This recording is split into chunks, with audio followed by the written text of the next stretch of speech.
श्री स्वामी समर्थ सगळ्यांना. कसे आहेत सगळे? दिसते का मी काय खाते? हे बघा मस्तपैकी काजू चिटकवलेलं आहे बघा, खोबऱ्याची बर्फी केलेली, एकच नंबर. सांगणारी रेसिपी पण सांगणार, थांबा जरा.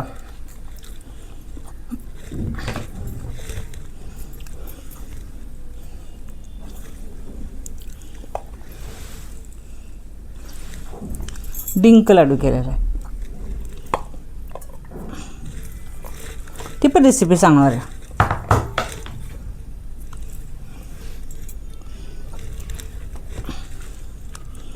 पण आहे ना, खोबऱ्याची बर्फी एकच नंबर झाली बघा. इतकं छान वड्या झाल्यात ना बघा. हे बघा तुम्हाला दिसतं, मी आता फक्त डिशमध्येच आणल्यात, बाकी काय डबा वगैरे का मी आणलेला नाही आहे. हे बघा, हे बघा, हे दिसतात का? हे बघा, हे बघा मस्त खोबरं वगैरे त्याला की नाही असं छान लागले बघा. हे बघा ओल्या नारळाची बघा. हे काय समोर असलं ना मग खाऊ वाटतं, लगेच तोंडात टाकू वाटतं. तुमच्याशी पण बोलणार आहे, पण खाता खाता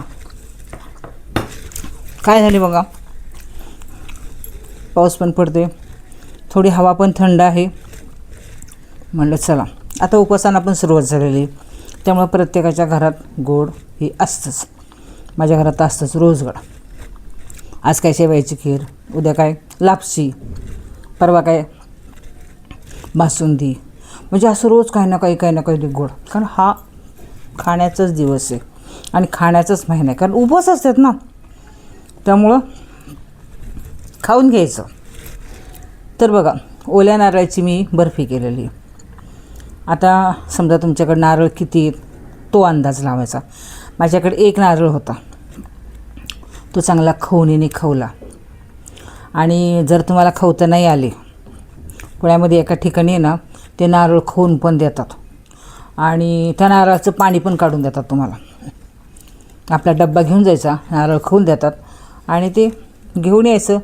काय ते घरी बसायचं, आज काय काही झंझट नाही. बरं तर ते काय करायचं, ते ओला नारळ चांगला परतत राहायचा चांगला कढईमध्ये. माझ्याकडं नॉनस्टिक कढई आहे, तुमच्याकडे जी असेल ती. चांगलं परतत राहायचं, म्हणजे असं तूप टाकायचं मंद गॅसवरती छान असा. शेजारची म्हणली पाहिजे खोबऱ्याची बर्फी होती का तुमच्याकडं, असा वास तो आला पाहिजे. आणि सगळ्या घरात बघा इतका सुंदर खोबऱ्याचा वास येतो ना की विचारायला नको बघा, खूपच भारी. तर ते चांगलं परतून घ्यायचं, तूप टाकायचं कडेने, छान मंद गॅसवर परतत राहायचं. त्याच्यानंतर विलायची, जायफळ, परत ते टाकायचं. आणि ताट, जर तुमच्याकडं ताट असेल तर ताटाला तूप लावायचं. म्हणजे कारण आयत्या वेळेला काय होतं, आपण इकडं परत ताटाला तूप लावा हे करू, तोपर्यंत ते खोबरं जळून जातं. म्हणून आधीच ट्रे असला तर चांगलं, ताट असेल तर चांगलं. असं काही नाही आहे की त्याच्यासाठी आपण ट्रेच घेऊन आलं पाहिजे. ताटामध्ये पण छान, मी तर ताटात केला मस्त बर्फी झालेली. तर ताटाला तूप लावायचं, छान सगळीकडनं ते तूप लावून घ्यायचं. आणि इकडं तो खोबरं भाजत राहायचं. खोबरं भाजत आलं, साखर घालायची.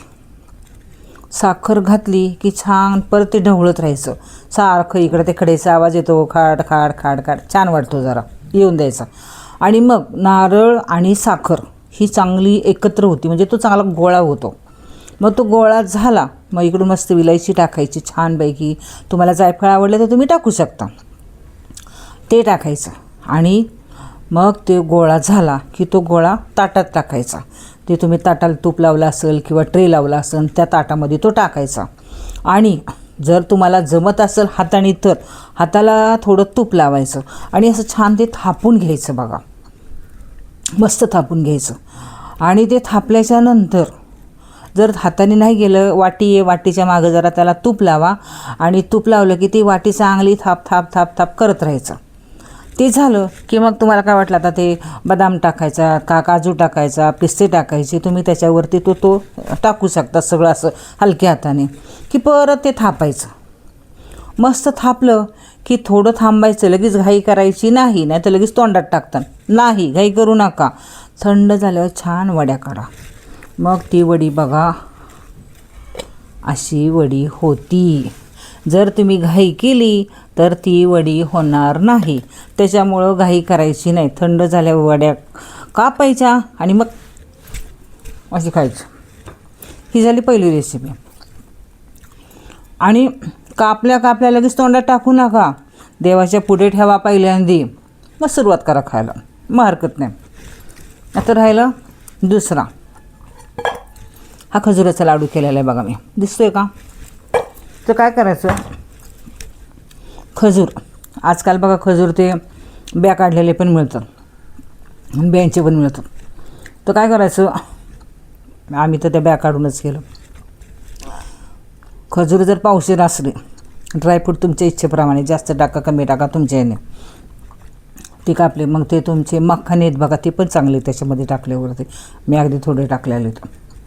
मखाने आहेत, काजू आहेत, बदाम आहे, पिस्ते आहेत, त्या ह्याच्या ब्या मिळतात बघा, त्या पण आणलं होतं. ते यादी दिली होती, ते यादीतून आले मला सगळं.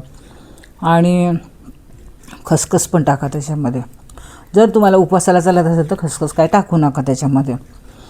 आणि हे सगळं ते खजुराचं जर ब्या काढल्या तुम्ही, हे मस्त का हलवून घ्या बघा चांगलं. ड्रायफ्रूट पण सगळे ना तळून घ्या. काजू, बदाम, पिस्ते, अक्रोड आहे त्याच्यामध्ये. तुम्ही त्या ब्या आणि मखाने हे सगळं भाजून घ्यायचं बघा चांगलं. मखानेसुद्धा असे छान असे फुटलं पाहिजे बघा, असं मस्त भुगा झाला पाहिजे. हाताने बघायचं भाजलं का नाही, कारण ते पण आजकाल खूप पौष्टिक आहे बघा मुलांना खायला वगैरे. मुलांना काय आपल्याला पण चांगलंच आहे ते खायला.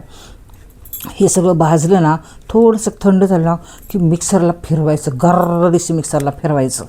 आणि ते फिरून झालं की मग हे काय म्हणतात, खजूर पण चांगले ढवळत राहायचं. खजुराचा थोडासा कसा ना हे होतो, कोळा होतो, तूप टाकून चांगलं हलवायचं बघा. आणि ते सगळं झालं ना, मग हे ड्रायफ्रूट त्याच्यात टाकायचे. तुम्हाला वाटतं जर असं कोरडं पडले तर थोडंसं तूप टाकायचं. आणि ते कोमट असताना ना मस्त वळून घ्या बघा. असे काय भारी लागतात ना ते खजुराचे लाडू, विचारा नको. कारण आजकाल काय झाले, म्हणजे ते गुडघ्यांना वगैरे, हाडांना वगैरे चांगले आहेत बघा हे खजुराचे लाडू. खजूर तसं नाही तर मग हे लाडू करून घालायचं. मुलं आजकाल बघा खात नाही. खजूर खायचं म्हणलं की मग काय मुलांना ते तोडा, फोडा, बिया काढा, द्या. लाडू म्हणलं की पटकन तोंडात टाकतील. मग हे असे लाडू करा आणि मुलांना खायला द्या. बघा मुलं कशी खातील. मुलं काय आपण सारखे सुद्धा खातील. 4 वाजता चहा घ्यायचा तर 1 लाडू खा. सकाळी उठलं ना चहा प्यायचंच नाही, 1 लाडू खायचा, एकच नंबर. आणि बर्फी काय त्याची रोज सकाळची नाही खायची, ती मस्तपैकी स्वीट डिश म्हणून आहे ना ती बर्फी खायची बघा, खोबऱ्याची बर्फी. तर आज मी तुम्हाला 2 रेसिपी टाकलेल्या आहेत. तुम्हाला माझ्या रेसिपी कशा वाटल्या काय मला कमेंट्स करून सांगा. आणि मला पाठवा पण, एकटे खाऊ नका. श्री स्वामी समर्थ.